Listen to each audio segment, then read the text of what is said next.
Hi friends, నా పేరు ప్రవీణ్. మనము ఇజ్రాయెల్, ఇరాన్, అమెరికా ఈ వార్ని ఏ విధంగా చూడొచ్చు? First of all, Israel Iran వారు మామూలుగా మనకు తెలిసిందే. అంటే ఆధిపత్యము లేకపోతే మిసైల్ గురించి లొల్లి జరిగింది. అరే అణ్వాయుధాలు ఉన్నాయని చెప్పేసి లొల్లి స్టార్ట్ అయింది. ఫస్ట్ ఆఫ్ ఆల్ దీనికి అమెరికా సపోర్ట్ చేసింది ఇజ్రాయెల్కి. కానీ ఇరాన్ వాడు ఏమైనా తగ్గుతున్నా? ఇరాన్ కూడా నిరూపించుకోవాలనుకుంటుండు. అరే ఈ ప్రపంచంలో నేను కూడా పెద్ద తోపు కానీ నా దగ్గర కూడా బాంబులు ఉన్నాయి, నువ్వు అమెరికా అయితే నాకేంద్రా భయ్ అంటుండు ఇక.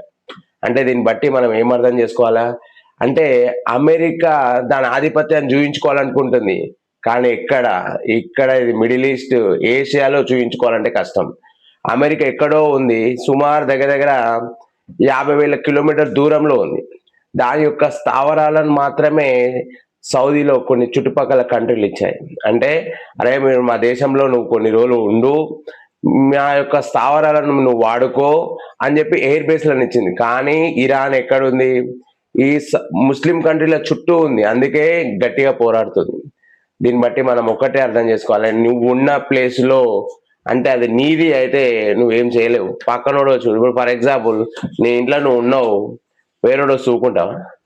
ఇప్పుడు ఇరాన్ కూడా అదే చేస్తుంది. ఎందుకంటే అమెరికా ఎక్కడో ఉంది, ఇరాన్ ఇక్కడ ఉంది, అందుకే అది ఫైట్ చేస్తుంది, ఇంకా కూడా ముందుకు సాగుతుంది. దగ్గర దగ్గర ఈ వార్లో మన అమెరికాకి ఎన్ని కోట్ల నష్టం అయిందా? 1,60,000 కోట్లు లాస్ అయింది ఇప్పటివరకు. అంటే నువ్వు ఇన్ని రోజులు దాడులు చేసుకున్నా కానీ నష్టపోయేది అమెరికా, ఇజ్రాయెల్ తప్ప ఇరాన్ కాదు. ఇరాన్ ఇంకా గట్టిగా పోరాడుతుంది. దానికి ఇప్పుడు కొన్ని దేశాలు మద్దతు ఇచ్చినాయి.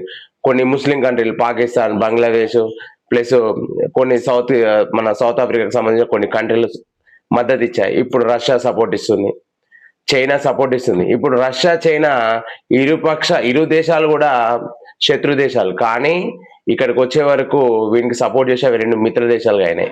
ఇంకొకటి, ఈరోజు ఇరాన్ ఒకటే చెప్తుంది, ఏమంటుంది?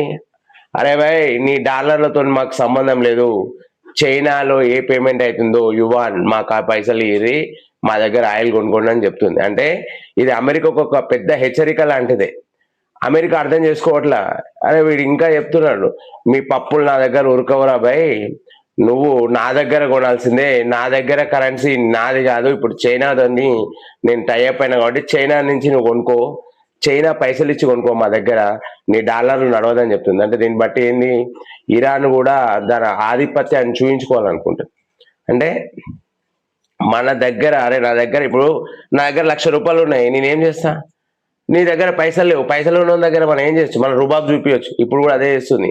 అంటే దీని దగ్గర అణుబాంబులు కానీ, ప్లస్ వీళ్ళు సొరంగంలో దగ్గర దగ్గర 5-6 లక్షల బాంబులు రెడీ చేసి పెట్టిరంట. అంటే దీన్ని బట్టి మనం ఏం చేసుకోవాలంటే అర్థం చేసుకోవాలా, మనం ఇరాన్ ఎప్పుడు కూడా తక్కువ అంచనా వేయొద్దు. దీన్ని బట్టి అమెరికా కూడా నిర్ణయం తీసుకోవాలి, అరే భయ్ ఇంకో దగ్గరికి పోవద్దు. ఇప్పుడు అమెరికా కూడా భయపడుతుంది, బాధపడుతుంది. అని అనవసరంగా మన దగ్గరకు పోయి గెలికినట్టున్నాం ఇరాన్తో. అసలు ఈ విధంగా అయిపోయింది. అసలు లొల్లి పెట్టుకోకుండా అయిపోయింది. అసలు ఇజ్రాయెల్కి సపోర్ట్ చేసి పెద్ద తప్పు చేసినామని ఇప్పుడు అమెరికా బాధపడుతుంది. అంటే అట్లాంటి సిచ్యువేషన్ వచ్చింది అమెరికాకి. కాబట్టి మనము ఇప్పుడు ఈ యుద్ధాన్ని 2 రకాలుగా అర్థం చేసుకునే అవసరం ఉంది. ఎందుకంటే ఇప్పుడు ఇరాన్ ఏం చూపించుకోవాలనుకో, అరే నా దగ్గర బాంబులు ఉన్నాయి, నేను మీకు అందరికి రక్షణ కల్పిస్తాను ఒక ధైర్యాన్ని ఇస్తున్నాడు. అమెరికా కూడా ఒక స్ట్రాంగ్ వార్నింగ్ ఇచ్చినట్టే. ఎందుకంటే ఇన్ని రోజుల నుంచి కొట్లాడుతున్నాడు, ఏం సాధించిన అమెరికా? ఆయన గ్లాస్ తప్ప ఏం లేదు. కాబట్టి మనము ఇప్పుడు ఇరాన్ సపోర్ట్ చేసినా, ఇజ్రాయెల్ సపోర్ట్ చేసినా అంతే నష్టం జరుగుతుంది. కాబట్టి మనం ఇప్పుడు మన ఐక్యరాజ్య సమితిలో ఇరాన్కి మనం వ్యతిరేకంగా ఓటేయచ్చు. కాకపోతే ఇరాన్ మనకు ఎప్పుడైనా మిత్ర దేశం. ఎందుకంటే అక్కడి నుంచి మనకు చాలా క్రూడ్ ఆయిల్స్ రావాల్సి ఉంటుంది. Thank you.